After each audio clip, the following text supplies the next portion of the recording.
Warning, huwag mo i-download to at i-upload sa page mo. Tangina mo ka.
So ayun po, ano?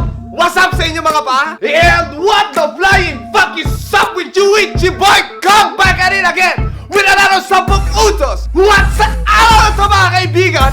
Ang pag-uusapan natin ang mga epidemyang lumalaganap, ano? Tungkol sa putang ilang...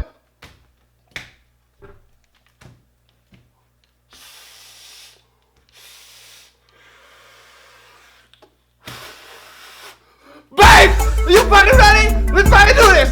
Let's go! Ang nangyari na naman ako sa nanay ko, papalit lang ng tiles.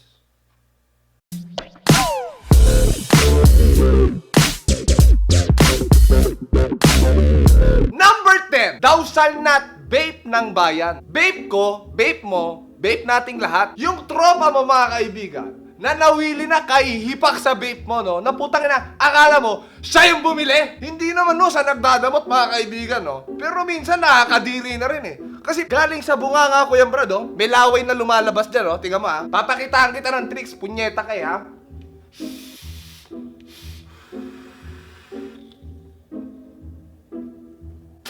Di ba?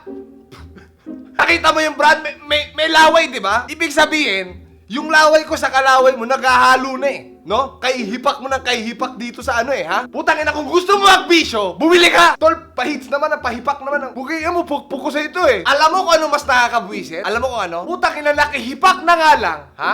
Inalok pa sa iba. Gago. Ay, pre, pera man vape mo, ha? Pre, try mo rin. Tanap. Putang ina naman, Brad! Ha? Putang ina naman, Brad! Daig pa ho yung networking kung mag-alok eh! Ginawa mong networking yung vape ko, gago? Puta, Brad, open-minded ka ba? Ha? Gusto mo ipukpuk ko sa ulo mo to para literal na maging open-minded ka? Ha? Yung tropa mong pumapayag na ipahiram sa iyan, naihiya lang magsabi sa iyan, kaya ako na magsasabi sa'yo. Bumili ka ng sarili mong vape kung gusto mong magbisyo. Entiendes? Sa mga tropa mo, ipanood mo to. Nang maintindihan niya na ayaw mo. Number 9, thou shalt not, Diyos ko po. Ito naman ho mga kaibigan, yung kakambal nung kanina, no? Sila na ho mga kaibigan, yung taong meron hong pambiling vape. Ang problema, wala namang pambiling juice. Diyos ko po! Diyos ko po! Kumbaga sa ano mga kaibigan, valedictorian sa pagkaburaot ng mga to eh. No? Puta yung tropa mong dinadayo ka pa sa bahay nyo para lang makipatak. Ang masakit, putang ina sa kanya na naubos. Diyos ko po! Diyos ko po!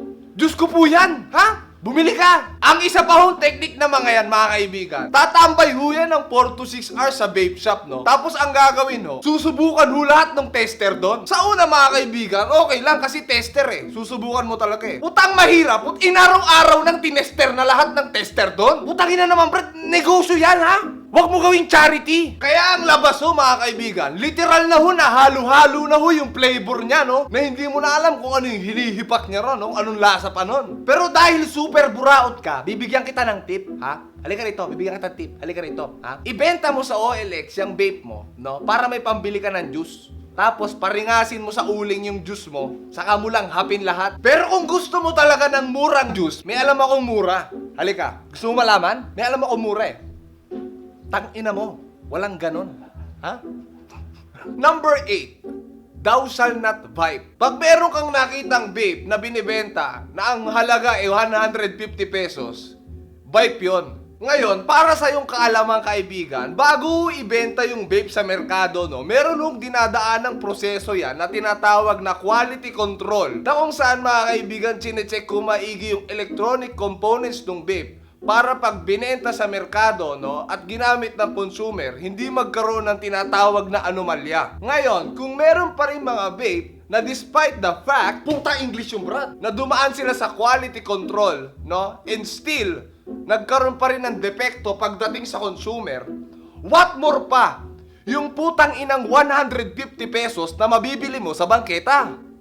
Nakukuha mo ba? Ako na nagsasabi sa'yo kaibigan, no? Lalo kung minor de edad ka pa, huwag mo isaalang-alang yung buhay mo para lang magbuka kang cool, no? Sa harap ng mga kaibigan mo, it's not fucking worth it. You feel me? Number 7, thou shall not bakit. Kung bakit thou shall not bakit mga kaibigan, kasi gusto kong magtanong sa'yo eh.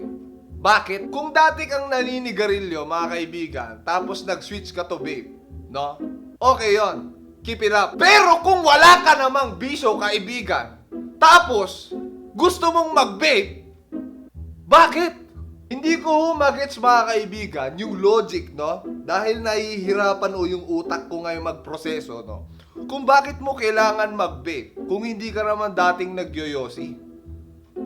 Bakit? All jokes aside mga kaibigan, try mong tanungin yung taong dating naninigarilyo kung bakit siya nagbe-vape.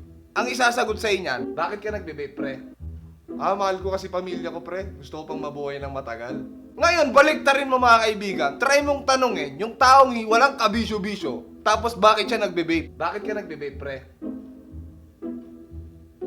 Hindi ko rin alam eh. Dahil ba nakaka-cool? Puta, kailan pa naging cool yung may usok na lumalabas sa bibig mo?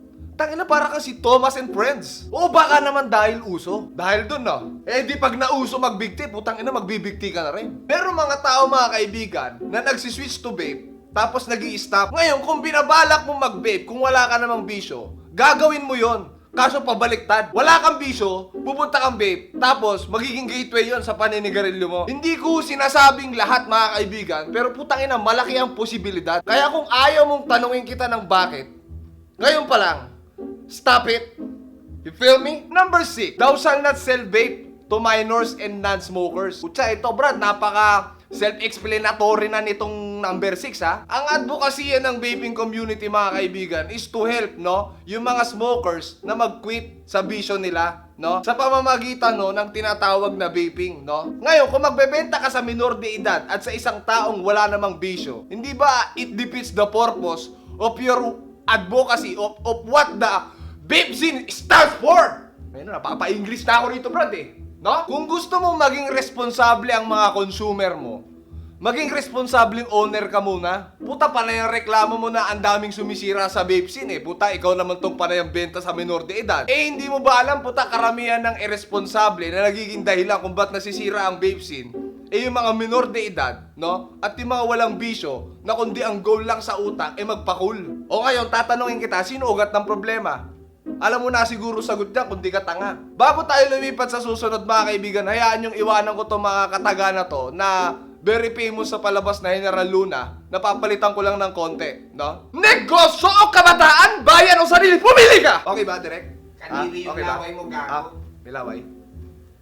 Number 5, thou shall not vape whore. Kung fame whore ang tawag sa akin mga kaibigan, meron din yung mga tinatawag na vape whore pagdating naman sa pagbe-vape. Sila yung mga klase ng vapor mga kaibigan na gustong ipakita sa buong mundo na may vape sila na parang ang dating mga kaibigan, eh sila lang yung kayang bumili nun, no? Meron ho silang mandatory selfie, araw-araw ho yan, no? Lalabas yan sa newsfeed mo. I-scroll down mo lang na kung saan meron ho silang hinihipak na vape o di kaya meron ho lumalabas na usok sa mga bunganga nila. Parang ganito.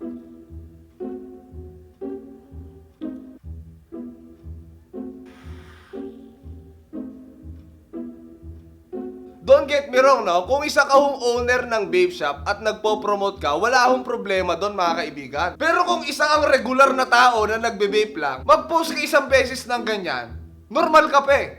Pero yung mag-post ka na mag-post, yung parang halos ang picture mo na lang, puro may usok sa mukha na lumalabas, no? Puta brad, parang may mali na ata sa'yo nun. Puta ina, nasa katinuan ka pa ba? Ha? Number 4, thou shall not vape snuff. Putang ina Brad, mapapride pa sa bareta tong mga taong to. Maiigo pa sa wigo tong mga to. Walang connection yan, magka-rhyme lang kasi. Ang punto ko mga kaibigan, kadikit ho nung kung gaano kamahal yung vape nila, nung ego nila. Dahil siya yung pinakamagandang vape sa buong mundo, no?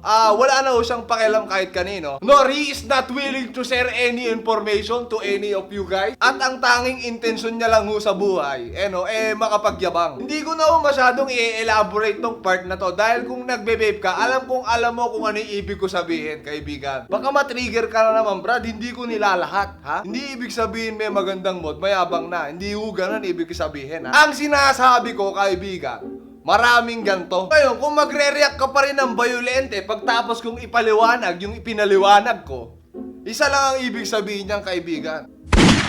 Tinamaan ka. Number 3 mga kaibigan, thou shall not alapaap. Number 2, thou shall not alapaap. At number 1 mga kaibigan, thou shall not alapaap. Bukod doon sa wala na ho akong maisip mga kaibigan, no? Kailangan ho mabigyan ng emphasis tong part na to. Dahil ito yung sumisira lalo sa reputasyon, no? Ng vape scene dito sa bansa natin. And alapaap stands for mga kaibigan, alanganin palagi ang pagbuga.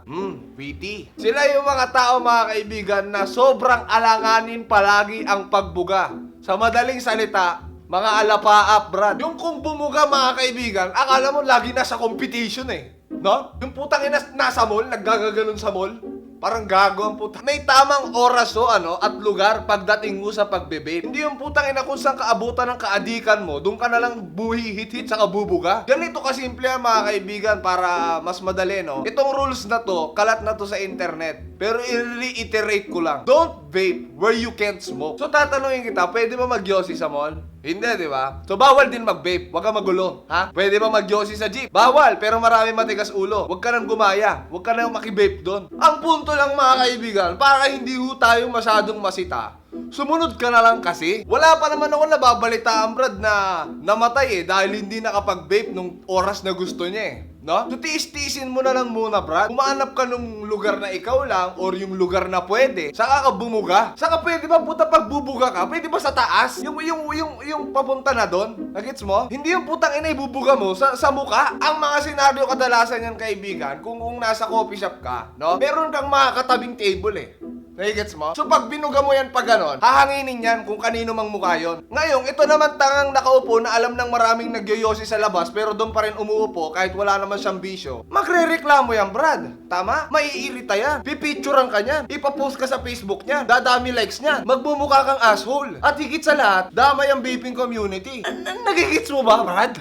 Ha? Nagigits mo? Doon naiintindihan ko, kaibigan, na hindi mo naman intensyon magyabang kung makapal yung usok mo no? Pero merong mga tao sa paligid mo, Brad, na hindi ka maiintindihan at ang tingin sa'yo, nagyayabang ka. At kahit ilang beses nating ipaulit-ulit mga kaibigan na ipaliwanag sa kanila, no? Na hindi uusok yan, vapor lang yan, wala hong amoy, mabango. Hindi nga nila maiintindihan, Brad, kasi nga wala silang bisyo. Para sa kanila, usok lahat yan. Kaya putang ina, Brad, wag mo na ipilit, tayo na yung mag-adjust. Kasi tayo rin yung nahihirapan Gets mo? Wag mo nang piliting ipaintindi sa ayaw umintindi at ikaw na lang ang umintindi dahil naiintindihan mo.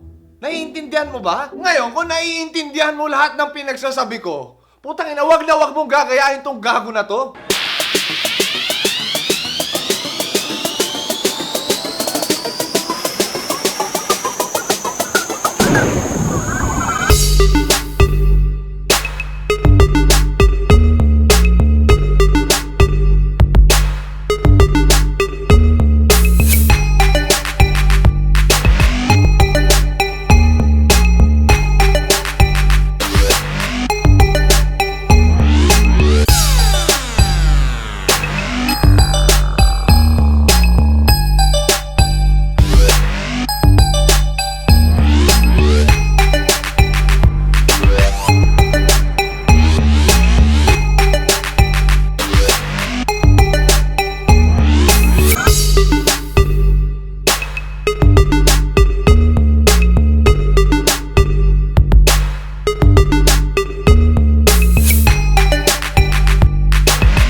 Sama-sama. Tapos na ba? Kung nagustuhan nyo tong video na to, mga pa-like, comment, and subscribe. Maraming salamat to sa panonood. Dito na ako nagtatapos, mga kaibigan. Hanggang sa muli. Chicken Feet out. Power. Don't vape where you can't smoke. Peace.